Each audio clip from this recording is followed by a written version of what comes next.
Death at Daisy's Folly, Chapter 6.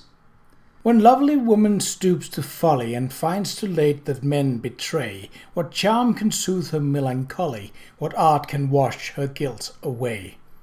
Oliver Goldsmith, The Vicar of Wakefield. The workhouse? Lawrence asked incredulously. He held up his cup for another pouring of strong black tea. The Countess is aiming to drag his Royal Highness to Chelmsford workhouse. As they say, said Amelia, lady's maid to Miss Catherine Artley, and Lawrence's sweetheart. Lawrence, who was Lord Marston's manservant, knew that if she had her way the two of them would be married tomorrow, but he insisted that the grand day be postponed until their meagre savings were enlarged, and his goal was within reach, which surely would not be long off now. Lord Marston, who was a motor-car fiend, was initiating him into the mysteries of driving and automobile maintenance, and had generously promised to make him into a motor-car mechanic and chauffeur. Lawrence was even hoping to send on a 6-week apprenticeship to the automobile manufactory in Paris, where he could learn everything there was to be known about motor cars. And a few years hence, when there were many vehicles needing repair, he could open up his own mechanic's shop. "It is a puzzle to me," Amelia said with great sadness, "why anybody would want to go to such a place as the workhouse on a pleasure trip. Fair full of heartache it is." Lawrence patted Amelia's hand. Her sister had died in the workhouse, and he knew the depth of her sorrow well. "Them's what's responsible for Jenny's dying got their reward right enough," he said, consolingly. It was tea time in the large windowless servants' hall at Eastern Lodge, and the trestle benches were crowded with the estate servants and the servants of guests, the rowdier lower echelon servants, that is. The uppers had gathered in the housekeeper's parlour, and reportedly supping on Madeira cake, several sorts of jam, and glasses of claret. Fairy food, Lawrence thought, disdainfully slathering butter on a slab of bread and forking a slice of cold mutton from the platter in front of him. Give him a proper tea with thick slices of brown bread, a bit of cold joint, and a cup of the strongest, hottest tea that could be had, so fortified he'd worked until bedtime. "The workhouse," murmured Amelia again. "It don't seem right somehow." "Art to credit," agreed Wicket, a dapper bandy-legged coachman in the green and gold livery of Eastern Lodge, seated opposite. They're leaving out of breakfast, in that newfangled motor what belongs to." He broke off, squinting suspiciously at Lawrence across the wooden table. "Say now, ain't you Sir Marston's man what mechanics motors?" Lawrence nodded. "Aye, that's me." He had but an hour ago arrived on the mail train from London, laden with the spare tire, the extra drive belt, a cask of petrol, and the calcium carbide that were wanted to ensure that Mr. Marston's Daimler was in tip-top form for his Highness's trip on the morrow, and now to learn that the Prince was going to go to the poorhouse. Whoops! The bandy-legged Wicket threw back his head and guffawed, showing stained and broken teeth. "Well then, ye're for it, laddie. You'll be wanting to go along, no doubt, and so will me Lady Brougham's and pair. I saw that wonderful motor when Lord Marston drove in this morning, clinkety-clankety. It'll never get to Chelmsford. Why, it's all of 13 mile there and another 13 back." "Well enough you know," Lawrence retorted warmly. "That motor car flew from Colchester in less than 3 hours, and that's 25 miles. He omitted to mention the breakdown the motor car had suffered, which would not have cost them so much time if it had not occurred near nightfall. "Well, that Daimler will make it to London in half a day easy." Wicket snorted. "Says who?" "Says he," Amelia shot back proudly. "And he knows what he's talking about, he do." She bestowed a fond glance and caress on Lawrence. Nobody knows motors like Lawrence Quipley. Lawrence grinned, his heart warming at Amelia's ready defence. "Says me," he agreed mildly. "Want to lay a bob on it?" "You're on." Wicket slapped the flat on his hand on the table. "Chelmsford and back in 3 hours or less." "Not counting the time spent in the workhouse," Lawrence amended. He would have to have a word with Lord Marston about the wager in order to ensure that there was no dallying. But he knew his employer well, having served at Marston Manor in various posts, footman, manservant, and now mechanic, for going on 8 years. Lord Marston came of a sporting stock and enjoyed a wager better than some. He would rally. Lawrence himself would see the automobile's readiness. The bob was as good as in his pocket. "I'm sure I don't know why the Countess would want to take His Royal Highness to the workhouse," sniffed Richards. He was a valet to a visiting gentleman named Wallace, and obviously felt that he was not raw and among his betters. He laid mutton on his buttered bread with a judicious hand. "'Tis not a fit place for His Highness, nor for her ladyship neither, however good-hearted she may be." He pursed his pale lips censoriously. "I wonder Lord Warwick doesn't set her to her rights." "Lord Warwick," grunted the sullen-faced young footman on the other side of the wicket. "What makes you think he can tell her ladyship what to do?" He hunched his shoulders. "A law to herself, that woman is.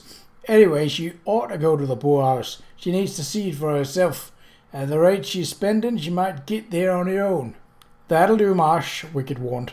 "You wouldn't speak that way about her ladyship where Buffle could hear you."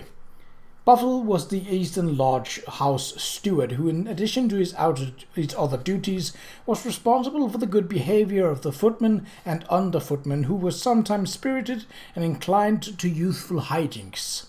Lawrence understood Wicket's caution, for it was a servant's responsibility, and the better part of discretion, to speak well of his employers, whatever private opinion he might hold. And servants did hold strong private opinions, of course, for they were witness to all sorts of secret and immoral behaviours, drunkenness, violence, rage, lechery, adulterous intrigues. But as it happened, Lawrence agreed with Marsh's opinion. The Countess of Warwick was widely known as a woman of questionable judgment, well-meaning and full of the milk of human kindness, perhaps, but a bit short when it came to knowing how to do things. In a word, foolish. "Buffle can hear me now, can he?" growled Marsh, who was hardly more than 18. He had a brooding mouth, badly pocked cheeks, and heavy black eyebrows over eyes that were dull as lead. "I'm sick over everyone saying as how the Countess is so generous and kind and good to him, and all this and all that." "But she is, ain't she?" asked Amelia wonderingly. "Yes, yesterday, when we got here, she'd gone out talking jellies and port to the sick." "Jellies and port when it's a better living we need." Marsh raised his voice ringingly, and his dull eyes showed a spark. "Let her go to the workhouse, I say. Let her see what ends poor people are fetched to do, when they have got no other way to live." Amelia shrank back against Lawrence, startled by the young man's passion. Wicket looked uneasily over his shoulder to make sure there were none in the room who might carry tales. "You and your family have a hard cross to bear, boy," he said in a low voice. "But all of us have a share of our grief in this miserable world. Your father may be laid low, but he's a man of plucking." "Ain't you heard?" the boy growled into his mug of tea. "My father died a fortnight ago. She killed him, sure as she blowed off his head instead of his leg." With a sympathetic shake of his head, Wicket put down his fork. "Oh, I'm that sorry for it, young Marsh. Your father was a proud man fallen on bad times," he frowned. "But his shooting was an accident, pure and simple. Beat as is Allah's danger. She may have shot him, but she pensioned him too, didn't she?" "Killed him with kindness, she did," the boy said mockingly. "Been under gamekeeper were his whole life. You're a proud man, Mr. Wicket. Would you take a quid a week for your leg? Would you let a woman try to wash away your guilt with money?" Put this way, the coachman had to reconsider. "Pension certainly no recompense for a leg lost through a woman's folly," he admitted. "And her ladyship an unsteady shot, to be sure. She ought never to have been on the line, is what the loaders say." "'Tis just not her, and just not me dad," Marsh said, leaning forward and dropping his voice. "It's all of them above stairs, them women wearing jewels and fine dresses, the men boasting about their horses and their yachts.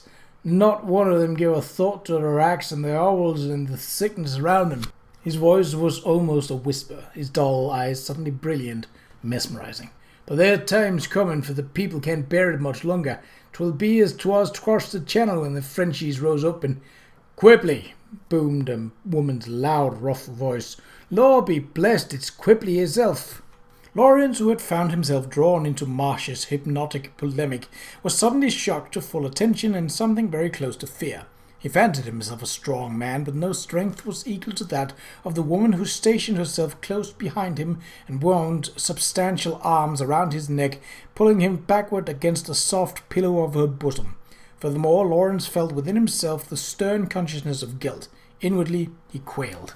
"Winnie!" he cried weakly, grasping her arms in an attempt to extricate himself. Winnie Wasbottle herself. I'm glad to see you.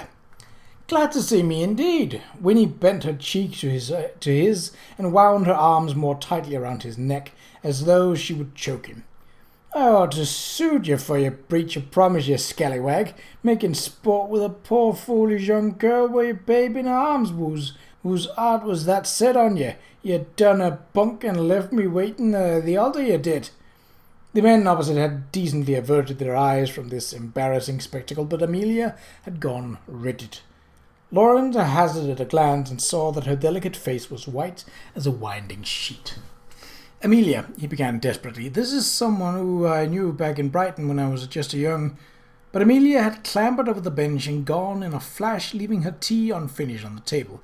Winnie, seizing the opportunity to occupy the vacated space, loosened her grip on Lawrence and lowered her ample self into it. Well now, Lawrence Quipley, she demanded, what have you been doing with yourself since you deserted me back in Brighton? I didn't desert you, Lawrence growled, beginning to recover his breath. He would have gone after Amelia, but he could see that it was of no use. He would have to explain to her later, if he could. Like I told you back when, I didn't want to be married, and that was the long and short of it. You don't need to make me out a rotter who would betray a girl when she was counting on him. And as may be, Winnie leaned forward and tweaked his nose familiarly. But we met again, Quipley, and I'm glad to see you. Lawrence pulled away, eyeing her. The years 8, 9, was it, had been reasonably kind. Winnie was as charmingly buxom as ever, her brown hair as tightly furled, her cheeks as rosy and her lips as full and welcoming. What are you doing in the country, lass? She asked, not unkindly. Winnie had always loved Brighton, with its beaches and bathing machines and gay dancing. Ain't it a bit out of the way for you? And where's your babe? Winnie pulled herself up. I'm the laundress, she said proudly, and even Lawrence was impressed. The position of laundress, while not quite equivalent to that of other uppers, cook, housekeeper, steward, was nonetheless an important one, with a fair amount of independence. Me babes are half grown now and living with their father. And as for being out of the way... Giggling, she leaned forward and took his cheek between her thumb and a forefinger and shook it. There's compensations, wouldn't you say, love? Lawrence brushed her hand aside, knowing exactly what she meant. Win, he began uncomfortably. I say, old girl, I got other... He broke off and cast appealing eyes at the bandy-legged coachman. Wicket, he said, have you met Winnie Wasbottle? Across the table, Wicket was taken with a fit of coughing and had to leave. With a disgusted look, Richard rose from the bench too, followed by a surly young Marsh. Lawrence had been abandoned. Vinny leaned seductively toward him. Don't tell me you don't know what goes on these country house parties, Quipley. What do you mean? Lawrence managed, trying to maintain the appearance of innocence. I see the sheets when they come down the laundry, she said in a conspiratorial tone. There's foolishness afoot above stairs. Every lady's got a gent, and every gent's got his lady. But of course, Lawrence said, making a last effort. The ladies and gents are married, aren't they, ain't they? Winnie boxed Lawrence's ear smartly. Lord bless the man, she exclaimed. Do you just ride in the hay wagon, Quipley? The lords and the ladies don't tumble with the ones they were wed to, not a bit of it. She grinned suggestively, showing a gold-capped tooth. Why don't you meet me in the ironing room tonight, love? There's a corner by the water boiler that's private and not too uncomfortable. The sight of Amelia's white face rose before him, and Lawrence knew he had to resist Vinny's wiles. He shook his head determinedly. Got to admit you're as beautiful as ever, old girl, but... She stroked his arm. You know, we don't have to do nothing if you don't feel like it, Quipley, she murmured.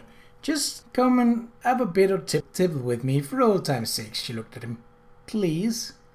And Lawrence, who had once been brave enough to jump into a runaway motor car to bring it to a halt, found that he now lacked courage to say no to Winnie Wasbottle.